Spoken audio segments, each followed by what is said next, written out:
What's up everybody, NOVAxDRAGON here, and this is Reviving Close Quarters. A little bit about myself. I have been a member of Company 008 for over half a year now, and I have to say I am still greatly enjoying it. But you guys don't want to hear about me, you want to hear about Close Quarters, because that's new and improved. Not really, but now that we've been playing Aftermath and Armored Kill, you know, we're trying to see what happens when we go back to some of the older DLCs. What I'm going to show you first is my class setup here. And as you see, I am rocking the KH-2002.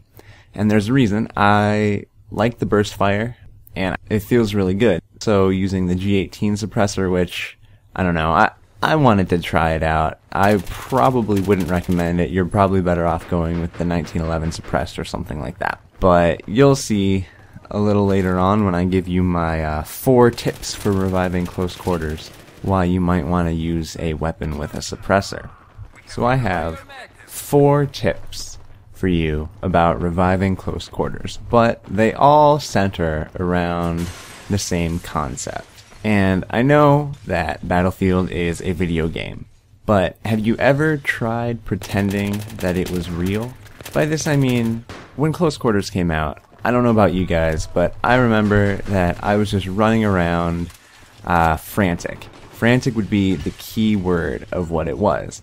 And, you know, this could be because the maps are smaller, there's more people in a close area, closer together flag capture points, so you're running really fast between them.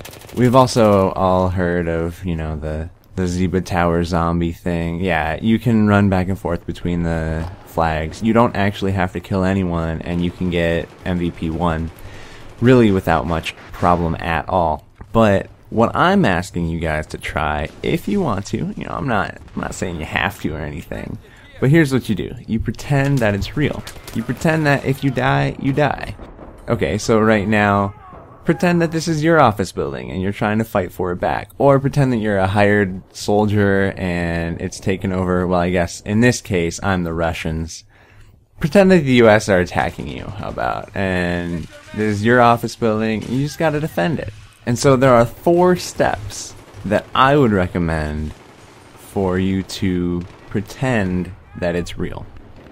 First and foremost, take it slow. This one might seem a little obvious. NOVAxDRAGON, why are you talking about taking it slow? A, you never take it slow. B, we all know that you're supposed to take it slow, and no one ever does it because this is Battlefield. Well, for those of you who said that, you're wrong, because people do take it slow. And I also take it slow. However, taking it slow can sometimes be the difference between you running into a room full of enemies and getting 0 kills, or you stealthily walking into a room full of enemies and taking them all out before they even know you're there. Hence the suppressor. Now, the suppressor was really big for a couple months. One of the patches made it pretty powerful, and then they patched it and made it really bad, got a really bad accuracy reduction, so people stopped using the suppressor. They have since, I guess, reneged on their patch somewhat. Obviously, it's still not as good as the heavy barrel or the flash suppressor in terms of accuracy, but the added bonus from staying off the minimap is a huge help. The second tip is never expose your back. Now this is probably, yeah, okay, so let me be honest. I have problems with all of my tips. But I do have problems with this tip. Rarely do I keep a wall at my back. Now, fortunately, most of the time when I'm playing, I have some competent squad mates, and they watch my back for me. This isn't always the case. Third, use your squad even if you don't have one. So right, you know, you have green dots on the screen, you know where they're going. Either try to help them or work in a path that will flank their attacking positions. It'll work out well and you'll be happy with it. Finally, I want you to kill when able. Now this might seem a little obvious. You know, NOVAxDRAGON, we're playing a first-person shooter game. Of course we're gonna kill. Yeah. Well, you can't always kill. Sometimes there are things in the way, obstacles in the map, or things like that, that you don't have time to do the killing. Only take killable shots. That would be the 4th tip. Alright guys, I hope you enjoyed this video today. You can check out my channel, or you can't.